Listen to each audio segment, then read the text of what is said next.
Jadi goalsnya seseorang, pencapaiannya seseorang itu berbeda-beda. Jadi apabila ada teman kalian, saudara kalian yang belum menikah, belum punya pacar, belum mendapatkan pekerjaan, belum hamil, belum punya anak, itu kalian jangan ikut campur, karena kalian tidak pernah tahu apa yang mereka alami di balik itu semua. Dan kalian selalu memaksakan bahwa goalsnya kalian itu diterapkan juga ke orang lain. Tuh nggak bisa kayak gitu, karena setiap orang pencapaiannya dan goalsnya itu beda-beda.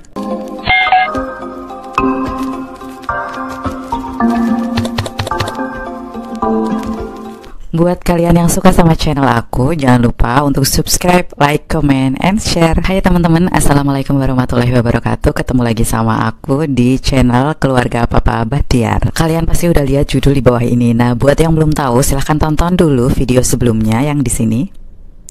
Kalau ada yang tanya, pasca dikuret dan keguguran itu aku mengalami trauma atau tidak?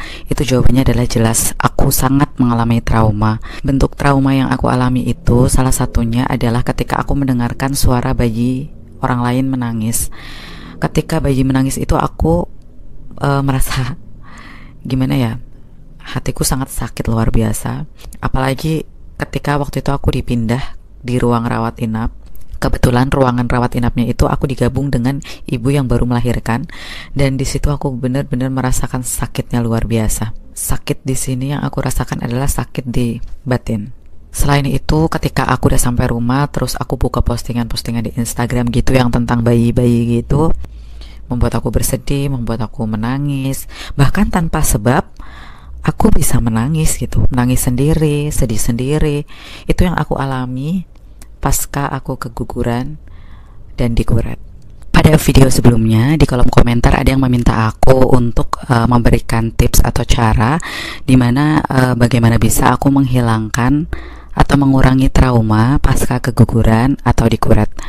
Sebenarnya tidak ada cara yang pasti, tidak ada tips yang pasti bagaimana cara untuk menghilangkan trauma tersebut, karena pada dasarnya setiap orang itu pasca dikuret memiliki tingkat trauma yang berbeda-beda, dan caranya pun untuk menyembuhkan trauma tersebut pasti juga berbeda-beda.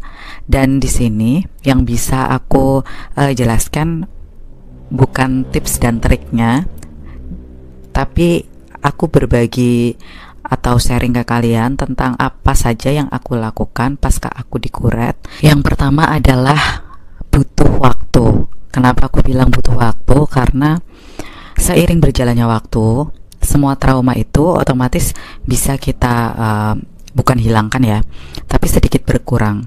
Kalau di awal-awal kejadian, jelas pasti traumanya besar sekali, sakitnya luar biasa. Tapi seiring berjalannya waktu dan kita sudah mulai ikhlas, traumanya pun sudah sedikit berkurang.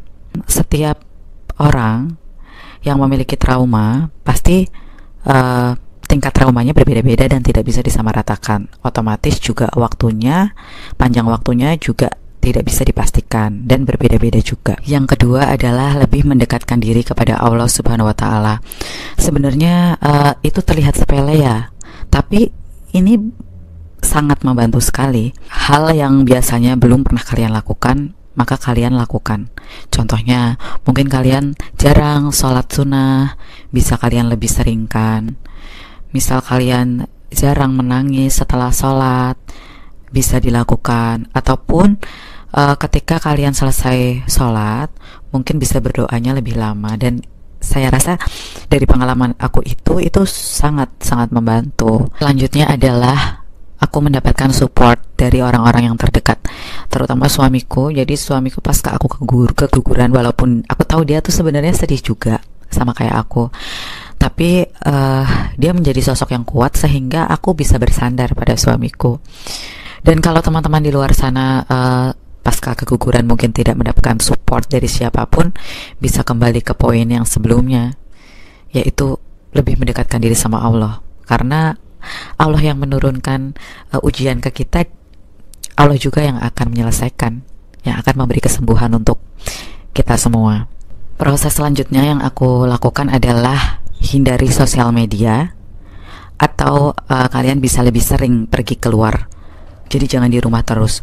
jangan pegang sosial media dulu, karena di sosial media terutama Instagram ya yang aku punya itu banyak banget postingan bayi, postingan proses melahirkan dan sebagainya, dan itu justru akan menambah trauma. Aku bilang kalian harus sering-sering keluar, karena gini, kalau di rumah itu kan suntuk ya, di rumah mungkin kondisinya itu kurang menghirup udara segar gitu loh. Jadi silahkan bisa keluar rumah, jalan-jalan, gak perlu jauh-jauh, yang deket aja.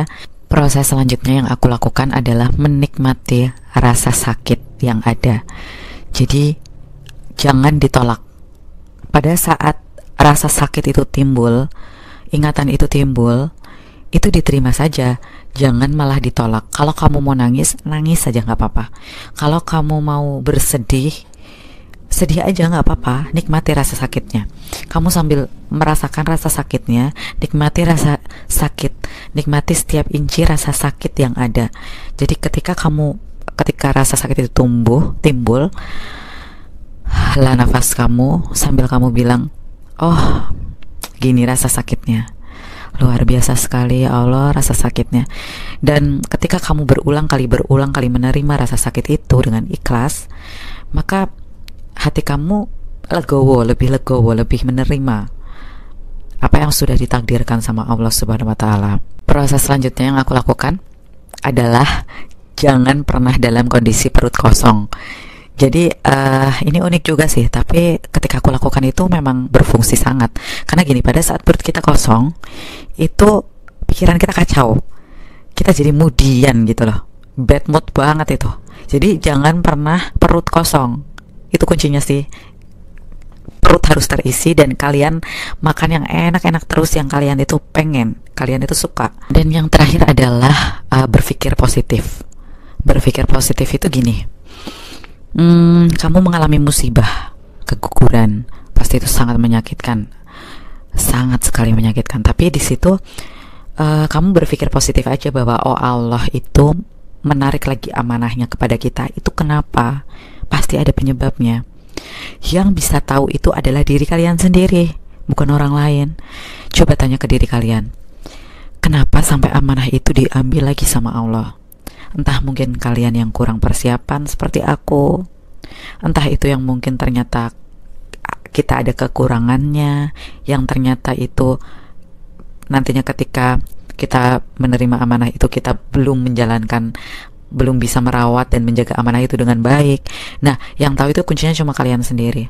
Jadi berpikirlah positif dan otomatis itu akan kalian bisa mengambil hikmahnya. Dan ini aku mau sedikit kasih saran sih buat teman-teman di luar sana. Jadi goalsnya seseorang, pencapaiannya seseorang itu berbeda-beda, tidak bisa disamaratakan. Jadi apabila ada teman kalian, saudara kalian yang belum menikah, belum punya pacar, belum mendapatkan pekerjaan, belum hamil, belum punya anak, itu kalian jangan ikut campur, karena kalian tidak pernah tahu apa yang mereka alami di balik itu semua. Salah satunya seperti saya. Jadi ketika saya memang belum siap dan saya paksakan, ya kan, karena tuntutan dari sana dan sini, sehingga mengakibatkan saya belum siap nih menerima, sehingga saya bisa sampai keguguran. Dan kalian selalu memaksakan bahwa goalsnya kalian itu diterapkan juga ke orang lain, tuh nggak bisa kayak gitu, karena setiap orang pencapaiannya dan goalsnya itu beda-beda. Nah, itu tadi proses aku dalam penyembuhan trauma pasca keguguran. Dan aku ingetin buat kalian yang punya trauma, masing-masing trauma itu beda-beda dan cara penyembuhannya pun juga beda-beda tergantung tingkat keparahan dari trauma tersebut. Untuk itu selalu semangat, kalian pasti bisa melalui ini semua. Berserah diri sama yang kuasa.